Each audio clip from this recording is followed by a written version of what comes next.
नमस्कार, मैं हूं जगरूप सिंह और आप देख रहे हैं टुडे न्यूज। टुडे न्यूज हर कदम सच के साथ। आज सुबह से आपको उचाना के सभी उम्मीदवारों से मिलवाने का काम कर रहे हैं। लाइव तस्वीरें आपके सामने उचाना मंडी से हैं। अभी हमारे साथ उचाना चेयरमैन पद के लिए निर्दलीय उम्मीदवार काड़ा हैं, उनसे बातचीत करवाएंगे। युवा साथी हैं। सबसे पहले आपका टुडे न्यूज में स्वागत है। Thank you. भाई विकास जी, युवा साथी हैं, क्या उम्मीद लेकर आप चेयरमैन पद का चुनाव लड़ रहे हैं? हम उचाना का संपूर्ण विकास करने के लिए, उचाना की जनता का भला करने के लिए विकास चुनाव लड़ रहे हैं चेयरमैन पद का जी। और कोशिश ये रहेगी कि मतलब राजनीतिक रूप से उचाना में कुछ न कुछ बदलाव किया जाए। जब आपने चेयरमैन चुनाव का एक घोषणा की, मार्केट में एक चर्चा आई कि विकास चुनाव लड़ेगा, काड़ा चुनाव लड़ेगा, पार्षद आप पहले से ही थे, तो क्या आपके पास दूसरी पार्टियों से भी ऑफर आया था? हाँ, राजनीतिक पार्टियों से आया था ऑफर, तो मैंने मना कर दिया था क्योंकि लोग परेशान हैं सभी पार्टियों से। खासकर उचाना का ये क्षेत्र है बांगर का, ये सारा ही परेशान है क्योंकि उब चुके हैं नेताओं से। दुष्यंत चौटाला ने जो वादे किए थे, आज उन पर एक भी वादे पर खरा नहीं उतरे हैं। और फिर एक ऊपर से जो इतना बड़ा दुख है ये किसान आंदोलन का था, उससे भी लोग बड़े परेशान थे। भी राजनीतिक पार्टी कोई भी किसानों के साथ में खड़ी नहीं पाई, तो एक साल से वो भी बड़ा दुख है। तो इसलिए मैंने सभी पार्टियों को मना कर दिया था भी हम किसी पार्टी से के निशान पर चुनाव नहीं लड़ेंगे। पहले पार्षद मिलकर चेयरमैन पद के चुनाव का करते थे, निर्माण करते, चुनाव चेयरमैन बनाते थे, लेकिन अब डायरेक्ट चुनाव है चेयरमैन के। एक पार्षद के रूप में आपने ऐसे कौन से काम किए हैं कि आपको लोग चेयरमैन पद के लिए मनोनीत करें या आपको जितवाएं? पार्षद रहते हुए हमने काम बहुत किए थे, कोशिश की थी, लेकिन काम वो राजनीतिक लोगों ने होने नहीं दिए। सफाई की व्यवस्था के लिए सबसे पहले काम किया था। एक हम चाहते थे कि यहाँ कोई पार्क बने, जगह चुन के, वैसे हमने रेजुलेशन डाल दिया था। सरकारी कोई जगह है नहीं उचाना में, लेकिन रेलवे स्टेशन के जो पीछे का एरिया है जहाँ झाड़ियाँ खड़ी हैं, वो रेलवे से परमिशन लेने के लिए, और रेलवे फाटक से शुरू होकर रेलवे स्टेशन क्वार्टरों तक का है ना जो एरिया है, वो 3-4 एकड़ जगह है। उसमें हम चाहते थे कि वो गांव में भी आ जाता और मंडी में भी आ जाता, वे उस जगह पे गंदगी साफ हो जाती और पार्क बन जाता। हमने रेजुलेशन डाल के जींद में भेज भी दिया था। जींद डीएम से आगे वो ऊपर चला गया, सेंटर का मामला है। उसके लिए हमने कैबिनेट मिनिस्टर को भी बोला। वीरेंद्र सिंह जब ग्रामीण विकास मंत्री थे, उससे मैं उनको कहा भी ये काम, ये कुछ खास जवाब नहीं आया उनका। विकास भाई, आप उचाना से चुनाव लड़ रहे हैं और उचाना शहर के जो हालात हैं वो आपके सामने, ना बस स्टैंड है, ना पार्क है, ना लाइट है, ना सीवर की व्यवस्था है। बारिश होने पर सभी गलियों में पानी भर जाता है। बंदरों की यहाँ पर बहुत ज्यादा, मैं कहूँगा कि लोग तंग हैं, क्योंकि आज हम जिस प्रकार से पूरे उचाना का सर्वे कर रहे हैं, कैंडिडेटों से मिल रहे हैं, सबके एक ही मुद्दे हैं। गलियों का मुद्दा है, सीवर का मुद्दा है, लाइटों का मुद्दा है, पार्क का मुद्दा है, बस स्टैंड का मुद्दा है। 2 परिवारों का कब्जा हमेशा यहाँ रहा है उचाना के अंदर। 2 राजनीतिक दलों के बीच में आप एक, मैं कहूंगा, उभरते हुए सितारे हो, युवा साथी हो। क्या ये बातें उनको हजम हो पाएंगी? आपको हजम कर पाएंगे वो लोग? वो तो जी उन पे डिपेंड है। राजनीतिक में कोई अपने से ऊपर किसी को ही नहीं पहुंचाने देता, और खासकर साधारण परिवार से कोई उठता उसको तो दबाने की पुरजोर कोशिश की जाती है। ये तो राजनीतिक परिवार है, ये चलते हैं कि पीढ़ी पीढ़ी दर हमारा साम्राज्य चलता रहे।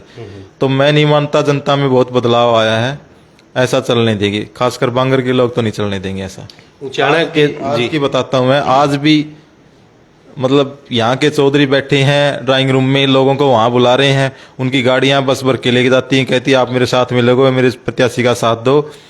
पता नहीं वो क्या क्या लोभ लालच दे रहे हैं। 2-3 दिन से यही दौर चल रहा है। वो अपनी कोठियों में बैठे हैं ड्राइंग रूम में, उधर ही लोगों को बुला रहे हैं, भाई आप इनको वोट दो। उन पे राजनीतिक कोई व्यापारी है, उसको डराया जा रहा है भी आपका व्यापार बंद कर दिया जाएगा। तो दब के लोग रह रहे हैं, लेकिन मुझे नहीं लगता दब के वोट देंगे। खुल के लोग वोट देंगे, बड़े प्रेम भाव से हमें जिताएंगे, और जीत मेरे ख्याल से निश्चित है। आप मुद्दों को लेकर जनता के बीच में जा रहे हैं, जो भी हमारे स्थानीय उचाना के मुद्दे हैं, लेकिन दूसरा प्रेशर जो आप बता रहे हैं, सरकार के लोगों का प्रेशर है। सरकार के लोग यहाँ से चुनाव लड़ रहे हैं। एक इनडायरेक्ट चुनाव यहाँ से लड़ा जा रहा है कि वो बीजेपी से तो यहाँ कैंडिडेट नहीं है, लेकिन कहीं ना कहीं मानना जा रहा है कि वीरेंद्र सिंह का उनको समर्थन मिल रहा है, और एक कैंडिडेट यहाँ से जेजेपी का है। तो आप अपनी टक्कर किसके साथ मान के चल रहे हैं? मुझे नहीं लगता कोई टक्कर में है जी। मैं काफी बढ़त में हूँ, लोगों से, इनसे काफी ऊपर हूँ, दोनों से। मेरी किसी से कोई टक्कर नहीं है। आपकी बढ़त है, इसके पीछे कारण क्या है? कारण लोगों का प्रेम है, हमारी ईमानदारी है, साफ छवि है, और सबसे मिलनसार रहे हैं। यही कारण है, और कोई बड़ा कोई रीजन नहीं है भाई, कोई खास कारण है। आपको लगता है कि जो दो घराने यहाँ पर है इनसे यहाँ की जनता उब चुकी है? बिल्कुल उब चुकी है, वो तो आप घर घर जाकर आप भी पूछ सकते हैं। आप जाइए, देखिए, आपको पता लग जाएगा। मार्केट में जाइए, कॉलोनी में जाइए, गांव में जाइए, सब पता लग जाएगा। तो इनसे उब के उनको राजेश काड़ा ही क्यों चाहिए? आम आदमी पार्टी भी तो विकास काड़ा क्यों चाहिए? आम आदमी पार्टी भी तो यहाँ पहली बार चुनाव लड़ रही है, तो वो भी तो एक ऑप्शन हो सकता है। आम आदमी पार्टी ऑप्शन हो सकता है, लेकिन वो लेट आए ना। मैं तो यहाँ हूँ, लोगों से मिलता रहा हूँ, मेरे तो बाय बर्थ यहाँ से जमीन से जुड़ा हुआ हूँ। वो पार्टी तो अभी आई है। लोग अब ये नहीं है कि झूठे वादों से या उनसे मिल करके लोगों को बढ़ाया जा सकता है। देख रहे हैं लोग, भाई काम करेगी तो पार्टी फिर इसको चुन लेंगे। अगर पंजाब में काम करेगी आम आदमी पार्टी तो चुन लेंगे। हाँ, दिल्ली में किया है थोड़ा बहुत इन्होंने, ठीक है, हम मानते हैं, ऐसी कोई बात नहीं है भाई नहीं किया है। आम आदमी ने कुछ शिक्षा पे, स्वास्थ्य पे काम किया है, उसका हम समर्थन भी करते हैं। तो विकास भाई, मान लो चलो कल उचाना की जनता आपको चेयरमैन पद के लिए चुन लेती है, जिता देती है, तो किस प्रकार की आपके दिमाग में प्लानिंग है? क्योंकि आप एक युवा चेहरा हैं और युवा साथी के मन में रहती है, पीड़ा भी रहती है युवाओं को लेकर, किसानों को लेकर, बेरोजगार साथियों को लेकर। तो किस प्रकार की प्लानिंग आपने तैयार की कि जीतने के बाद मैं इस प्रकार से अपने उचाना का विकास करवा सकता हूँ? हमने पहले तो कोशिश ये की है कि एक सिटीजन चार्टर बनाया जाएगा नगर पालिका में। वे जो काम है उसकी हर काम की लिमिट होगी। आज लोग परेशान हैं प्रॉपर्टी आईडी से, बड़े दिक्कत है लोगों को जमीन नाम करवाने में, परिवार से, पिता से बेटे में सब जाने में। उसके लिए टाइमिंग बनाई जाएगी, भाई ये काम इतने दिन में होगा। उससे ऊपर लिमिट होगी तो उस अधिकारी के खिलाफ कार्रवाई की जाएगी। इस काम के लिए रिश्वत देनी पड़ती, क्या वो बंद हो पाएगी? बिल्कुल हो पाएगी बंद, क्योंकि देखिए दिक्कत ये भी है कि यहाँ स्टाफ की दिक्कत है। सरकारें रहती, स्टाफ पूरा नहीं होता। मेन बिल्डिंग इंस्पेक्टर की जरूरत है, आज बिल्डिंग इंस्पेक्टर नहीं है। जूनियर इंजीनियर को चार्ज दिया जा रहा है। तो पहले तो कर्मचारी पूरे होंगे तो काम हो पाएगा। कोशिश तो हमारी भी रहेगी, सरकार को लिखेंगे अगर बन गए तो भाई कर्मचारी पूरे करो, फिर हम काम करें। पूरी प्लानिंग है आपकी? हाँ, वो काम सारा तरीके से होगा, ऐसा कुछ नहीं है भी हम कह दिया नहीं होगा, सब प्लान से होगा।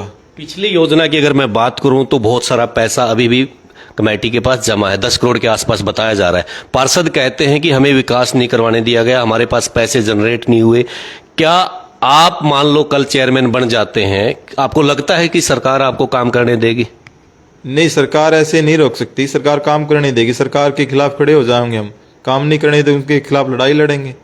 मैदान में तो उतर सकते हैं, लोग हमारा साथ देंगे तो हम लड़ेंगे, क्यों नहीं। सरकार किसी के लिए बाध्य नहीं है, सरकार लोगों के लिए बनी हुई है। लोगों को काम करने से क्यों रोकेगी सरकार?